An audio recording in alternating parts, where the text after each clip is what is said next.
Pemirsa, tersangka kasus ijazah Jokowi, Rismon Sianipar meminta uji forensik pembanding di pengadilan nanti yang dilakukan oleh laboratorium independen. Menurut Rismon, uji forensik pembanding diperlukan demi keadilan dan tidak bias terkait dengan keaslian ijazah mantan Presiden Joko Widodo. Kami meminta nanti, jika ini dilanjutkan di pengadilan, kami ingin menguji semua yang katanya 709 dokumen tersebut, atau setidaknya dokumen-dokumen utama, untuk diuji di laboratorium independen. Setidaknya kita punya, di BRIN itu setidaknya kita punya. Di sejumlah laboratorium universitas, UI maupun ITB, kita ingin uji forensik pembanding agar ini tidak bias. Pemirsa, usai gelar perkara khusus oleh Polda Metro Jaya, Roy Suryo CS tetap menjadi tersangka kasus tudingan ijazah palsu mantan Presiden Joko Widodo. Lalu apa yang akan dilakukan Roy Suryo CS usai gelar perkara khusus? Apakah akan melakukan pra-peradilan? Kita akan bahas bersama dengan tersangka kasus ijazah Jokowi, Roy Suryo, dan Sekjen Pradi Bersatu, Ade Darmawan. Selamat malam Mas Roy dan Bang Ade. Selamat malam Mbak Vera. Selamat malam juga Mas Adi. Selamat malam Mas Roy. Sehat-sehat ya. Baik, malam saya ke Mas Roy dulu ya. Masih sehat. Alhamdulillah. Saya ke Mas Roy dulu, Mas Roy. Mas Roy dan rekan-rekan ini sudah diperlihatkan, sudah ditunjukkan langsung ijazah asli dalam gelar perkara khusus kemarin. Apakah semakin menguatkan dugaan ijazah palsu atau justru sebaliknya? Itu bukan ijazah asli, itu hanya kertas yang mau disebut sebagai asli. Kalau mau fair, ya kertas itu harus dikeluarkan dari plastiknya. Kemudian kita boleh meraba ya, kayak di TBDUM itu menyentuh minimal kita bisa menakar ketebalan kertas. Lah itu kertasnya tipis banget, kemudian emboss tidak benar, emboss itu ada ya gambar seperti emboss ya, tapi kan tidak bisa dipastikan untuk emboss kalau itu belum diuji. Dan uji sebenarnya itu harus dengan menggunakan teknik namanya carbon dating. Itu untuk menentukan usia jenis kertas, kemudian tinta. Tapi yang sembar mau disebut ijazah itu sangat meragukan. Saya sebagai seorang fotografer profesional dulunya dan berpengalaman lebih dari 40 tahun ya. Itu dan saya tukang cetak dulu. Jadi saya sangat paham apa yang terjadi di darkroom laboratoris ya. Kemudian ada enlarger, fixer, developer dan sebagainya. Itu sangat tidak mungkin foto semacam itu adalah foto yang sudah berusia 40 tahun. Itu foto baru itu, baru dicetak ya kira-kira usianya tidak lebih dari 10 tahunan lah kira-kira. Ya itu tidak benar. Makanya kenapa tadi sahabat saya Dr. Rismon Sianipar menyatakan harus uji banding. Iya, kita ingat kasus Joshua Huta Barat ya, yang pada saat waktu itu laboratorium forensik Polri mengatakan awalnya itu tembak-tembakan ya, tapi setelah diuji oleh laboratorium yang forensik yang independen waktu itu Universitas Indonesia itu mengatakan bahwa ternyata itu tembakannya jarak sangat dekat, bahkan bekas jelaganya saja ada. Nah ini loh, kasus-kasus kayak gini kan jelas ya. Jadi artinya apa? Laboratorium forensik independen misalnya kita punya yang ada di BRIN ya, Badan Riset Inovasi Nasional, itu harus terpanggil untuk menyelidikin karena ini kasus besar.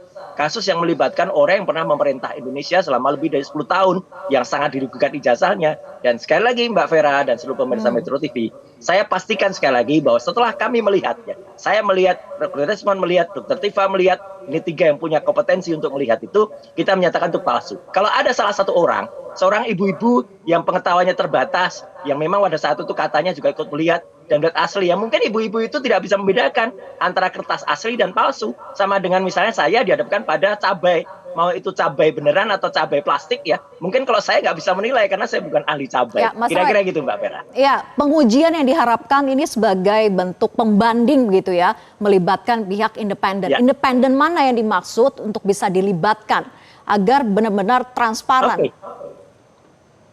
Independen yang tidak terkait dengan kasus. Misalnya kalau lembaga forensiknya UGM, nggak bisa, UGM sudah terlibat. Ya, selain silakan. Misalnya kampus dari UI, Universitas Indonesia, kampus dari ITB, Institut Teknologi Bandung, oke, ya, atau BRIN, Badan Riset Inovasi Nasional. Tapi bukan laboratorium forensik yang di bawah kepolisian, karena sudah terlibat juga di situ. Atau TNI, kita terbuka. Kalau TNI misalnya juga punya laboratorium uji forensik ya, saya kira punya, dan itu bisa digunakan. Tidak perlulah misalnya misalnya khawatir kemudian kita keluar negeri. Tapi kalau terpaksanya, ya bisa ada dispo, kita bisa minta dari Asia. Tapi kalau Indonesia bisa kita dengan sana, kita minta tolong lain Indonesia. Tindak lanjutnya gimana, Mas Roy? Ini sangat Tindak lanjutnya untuk meminta agar dilakukan uji pembanding ini seperti apa?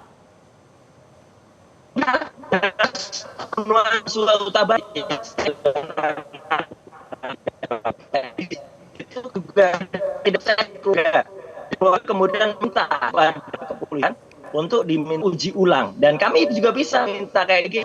Sekarang apa? Kemarin sudah kita dengar ya dalam dialog, ada juga misalnya ini yang netral ya, misalnya Joko Dwi Widodo, Joko Sri Widodo ya, profesor itu dari salah satu kampus yang lain, itu juga mengatakan uji independen itu penting. Kemudian juga kita dengar waktu itu namanya Raden ya, Raden yang dia mantan laboratorium forensik Polri, dia menceritakan bagaimana banyak hal di dalam laboratorium forensik Polri itu yang ya anulah sangat ragukan lah, misalnya ada permintaan harus begini gitu. Jadi sebaiknya memang harus ada, itu orang mantan dari laboratorium forensik Polri sudah mengatakan dalam sebuah talk show, dalam sebuah dialog live di salah satu TV. Kemudian Profesor Joko Sri Widodo ini di TV yang lain ya. Ini orang-orang netral loh, bukan dari saya, tapi dari seberang yang memunculkan. Itu juga mengusulkan forensik independen. Reza Indragiri ya, Dr. Reza Indragiri juga menyarankan uji forensik independen. Jadi saya nggak ada yang keberatan kalau memang itu jujur sah, silakan dengan uji forensik independen, jangan UGM, jangan polisi. Itu Mbak Vera. Baik, saya ke Bang Ade. Jadi Mas Roy Suryo dan juga teman-teman ini meminta untuk melakukan uji forensik pembanding. Menurut Anda wajarkah itu untuk dilakukan? Jadi begini Mbak Vera, kalau terkait dengan bahwa ada uji pembanding dan memang sudah ada disediakan oleh negara yang memang artinya kredibel. Jadi kalau dikatakan BRIN juga itu afiliasinya biasanya untuk laboratorium forensik yang bersifat analog, itu tetap memakai lapornya Mabes Polri. Biasanya seperti itu sepengetahuan saya. Tapi kalau mau dikasih ke BRIN, katanya tadi Pak Roy ngomong bahwa jangan Puslap Mabes Polri karena terlibat. Nah, saya nggak mengerti apa keterlibatan Mabes Polri di sini terhadap kasus ijazah ini. Karena memang domainnya dia untuk memeriksa, kan itu diberikan kewenangan terhadap negara. Itu yang pertama. Yang kedua adalah kemudian kalau kita berbicara terkait dengan independen, apakah itu bisa dipertanggungjawabkan? Kan itu. Jadi gini. Tapi apapun itu, saya mendukung Mas Roy kalau memang masih mau di-challenge gitu loh. Saya mendukung Mas Roy ketika ini masih mau di-challenge, ayo. Gitu loh. Kenapa? Karena kami meyakini UGM ketika sudah menyampaikan, kami tidak akan tetap juga tergoyahkan untuk hal itu. Kenapa? Karena dia adalah institusi otoritas ya yang menyampaikan seperti itu. Sehingga kalau memang disediakan dan memang diberikan kesempatan nanti oleh jaksa ataupun diberikan kesempatan oleh hakim untuk men-challenge kembali, ya monggo silakan. Tetapi saya sudah mengingatkan Mas Roy dan Bang Rismon kan. Saya sudah mengingatkan Mas Roy dan Bang Rismon ya kemarin waktu kita bersama-sama bahwa tidak akan mungkin Bang Roy bisa menjadi ahli di dalam persoalan ini. Kenapa? Karena statusnya adalah telapor gitu loh. Tetapi apapun itu kalau memang mau di-challenge, ayo Mas Roy. Saya mendukung. Artinya mari kita buktikan sebenar-benarnya, mari kita buktikan kebenarannya yang akan terkuak kok nanti. Karena kami meyakini Pak Insinyur Joko Widodo itu kuliah benar dan memang betul-betul menerima ijazah asli. Gitu loh Mbak Vera. Gitu. Ya, Mas Roy, jadi challenge-nya tadi didukung gitu. Jadi menurut Anda memang masih ada waktu, masih sempat untuk melakukan uji pembanding dan sebagainya ini? Betul, makanya itu, terima kasih Mas Ade. Makanya itu kami juga kemarin mengusulkan beberapa ahli yang memang benar-benar ahli, bukan ahli abal-abal kayak Joshua Sinambela, ada si Roni Teguh itu ya. Misalnya Profesor Tono Saksono. Profesor Tono Saksono itu adalah ahli fotogrametri, ahli mulai dari analog sampai dengan digital. Kemudian juga ada Dr. Ridho Radi yang juga ahli di dalam hal pengujian AI dan juga forensik. Kemudian untuk ahli nanti pasal-pasalnya ya, itu ada Profesor Henry ya, yang kemudian dari Subiakto yang itu juga dulu ikut di dalam tim pembuatan undang-undang ITE. Jadi jangan khawatir Mas Adi, saya tidak mungkin menjadi ahli, Dr. Resman juga tidak mungkin menjadi ahli, karena saya didudukkan dalam posisi yang tidak memungkinkan jadi ahli, itu kami pahami betul. Makanya nanti ada banyak ahli-ahli beneran yang akan tampil, bahkan ada ahli dari UGM nanti yang memang belum terkontaminasi, yang insya Allah juga akan membantu kita, seorang profesor dari UGM yang dia dosen, yang juga dia mengerti betul bahwa sebenarnya Joko Widodo itu tidak lulus, itu juga ada yang nanti juga akan menjadi ahli. Jadi artinya apa? Itu tidak netral. Itu menarik kan? Iya, itu bagus. Jadi artinya apa? Nanti akan ada ahli-ahli yang independen semacam itu. Prof Tono Saksono itu juga UGM ya, itu juga lulusan UGM asli. Jadi artinya nanti akan kita gunakan semua. Pokoknya kalau semuanya fair ya itu tidak akan khawatir gitu loh. Yang yang khawatir kan kemudian yang tidak fair, ketakutan kalau terbongkar. Padahal jelas ya Pak Vera, ketika gelar perkara khusus kemarin, saya, Dr. Risbo, Dr. Tifa, itu ketika menyaksikan dia itu langsung kok saya di depan kepolisian saya bilang, ini ketahuan, ini nggak asli nih, fotonya aja jelas ya. Kemudian embosnya juga itu hanya citra emboss, bukan emboss sebenarnya. Kemudian juga watermarknya itu sangat tipis, tidak seperti watermark yang ada pada ijazah UGM sebenarnya yang saya gunakan sebagai pembanding yang sangat jelas, sangat tajam. Kemudian logo UGM-nya juga warnanya meleset, warnanya tidak tepat. Saya itu juga pengalaman di bidang mesin cetak ya, jadi saya tahu persis kalau ada warna yang tidak pas, kemudian setting yang tidak tepat. Ya, Mbak Vera. Mas Roy dan rekan-rekan ini hanya fokus pada uji forensik pembanding saja yang diupayakan dalam waktu yang tidak sedikit ini, atau juga secara paralel sebetulnya untuk melakukan upaya pra-peradilan?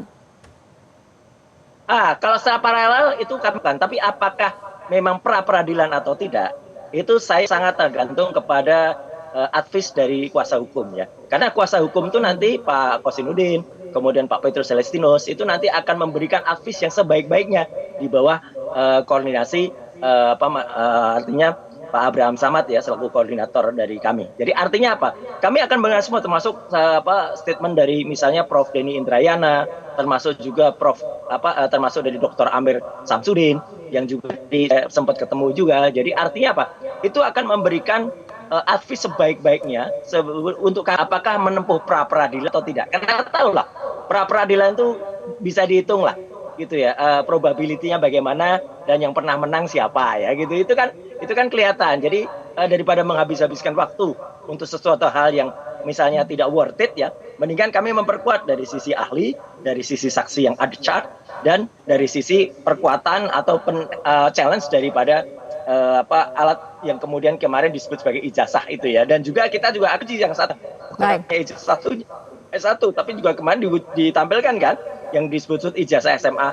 Lah itu udah beda banget ya, kualitas fotonya beda, fotonya juga beda, dan setiap orang yang melihat pada foto orang berkacamata dalam ijazah S1 itu, apalagi lihat kualitas fotonya sangat-sangat tajam, itu pasti akan mengatakan itu sebenarnya bukan foto sebenarnya di tahun 1985.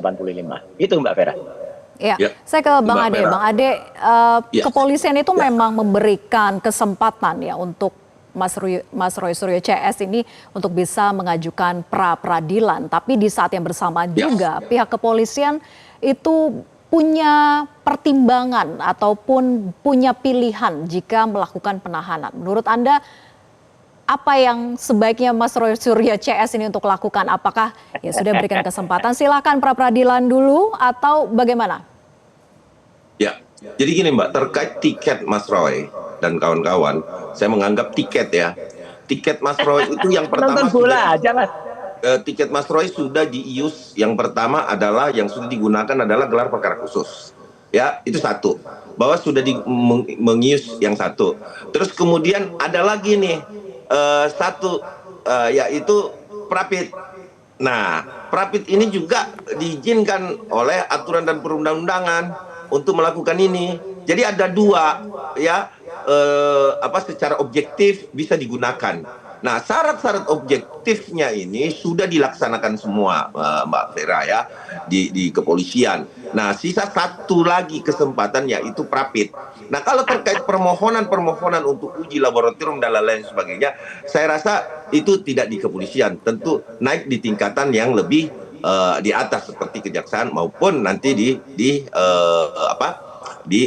pengadilan. Jadi sisa satu nih yang mau digunakan. Apakah ini mau digunakan syarat objektifnya Mas Roy nanti? Nah, tetapi saya sampaikan di sini Mbak Vera bahwa ketika kemudian syarat objektif sudah digunakan semua dan sudah diberikan kesempatan itu, saya minta juga kepada Polda Metro Jaya tidak berdiam diri untuk melakukan syarat subjektifnya. Syarat subjektifnya adalah ya itu Mas Roy langsung tertawa tuh. Artinya seperti itu. Langsung, karena tapi itu pun Mas Roy, sebentar. Ditahan. Tapi itu pun Mas Roy, itu kembali ke kewenangan penyidik. Mau nggak menggunakan syarat subjektifnya. Jadi dalam Mbak Vera, ya. Jadi mendesak untuk dilakukan penahanan begitu Bang Ade? Saya rasa dia perapit dulu lah. Terus kemudian satu lagi kan yang di satu lagi kan belum dilakukan, yaitu pemeriksaan 5 tersangka. Terus yang kemudian saksi yang meringankan atau dicar, ya kan itu kan belum dilaksanakan tuh. Itu syarat objektifnya tuh. Nah setelah itu ya perapit. Kalau memang misalkan mau digunakan gitu loh. Nah, kalau tidak ya kami tetap mendesak Polda Metro untuk melakukan syarat subjektifnya, gitu loh. Nanti kasar banget Mas Roy kalau saya bilang syarat subjektif aja. Oke. Saya ke Mas Roy. Mas Roy, ini kan judul kita sekarang nih CG-nya Roy CS siap ditahan, kemudian tanda tanya. Jadi siap ditahan atau tidak ini Mas Roy? Ya kan ada tanda tanya di belakangnya, yakin ijazah Jokowi palsu, yakin kalau itu 1000% atau 99%. Roy CS siap ditahan. Perkara siap dan tidak itu kita juga lihat harus ada equality before the law. Jangankan ditahan ya. Contohnya Firly Bahuri. Firly Bahuri itu tersangka di Polda Metro Jaya udah lama banget, itu juga tidak ditahan. Ya, itu juga pasalnya juga hukumannya juga di atas 5 tahun. Kemudian ada satu lagi yang sudah terpidana lebih dari 6 tahun, itu sahabatnya Mas Adi Darmawan yang di depan kepolisian gini nari gini ini itu namanya si Plester Matutina, itu sudah terdana, itu juga tidak ditahan. Tidak ada hubungannya dengan ijazah palsu, tidak ada hubungannya Mas Roy, tidak ada hubungannya. Kita bicara pada konteks Mas Roy siap nggak? Iya, konteks itu kan. Makanya gini, Polda Metro itu ya itu tidak perlu menggunakan syarat-syarat semuanya. Kenapa? Itu kalimatnya dapat dilakukan penahanan, bukan harus loh. Dapat itu saya bisa tidak. Misalnya kalau kemudian ada sinyal dan itu kan kalau dikhawatirkan menghilangkan barang bukti, dikhawatirkan makan diri dan sebagainya, itu silakan. Lah saya setiap saat tapi yang perlu saya sampaikan di sini Mas Roy bahwa sebenarnya upaya paksa sudah dilakukan oleh Mas Roy. Kenapa saya bilang begitu Mbak Vera? Upaya paksanya itu adalah upaya pencekalan, itu sudah dilakukan, itu termasuk menurut. Tapi tadi dijawab tidak perlu khawatir lah katanya gitu. Kayak nggak puas aja ya gitu teman-teman ini gitu ya. Kami kan juga tidak, dan banyak lah sekarang kan kita lihat juga pendapat masyarakat, pendapat ahli, Pak Susno Duaji, kemudian Pak Ugro Seno, itu mantan polisi. Sekarang Pak Ito pun mulai agak bergeser ya, mulai agak udah nggak bisa ditahan. Jadi bagus lah lama-lama, bahkan termasuk Prof Jimli ya, Prof Mahfud ya, kemudian Prof Ketua Dewan Pers ya gitu. Pendapat bukan alat bukti loh, Mas. Oke, terima kasih. Santai aja. Iya, sayang sekali ya durasi kita terbatas. Terima kasih Mas Roy Suryo dan juga Bang Ade atas diskusinya. Lucu-lucuan aja kalau sama Bang Ade ini. Baik. Oke, terima kasih. Selamat malam. Jelajahi cara baru mendapatkan informasi. Download Metro TV Extend sekarang.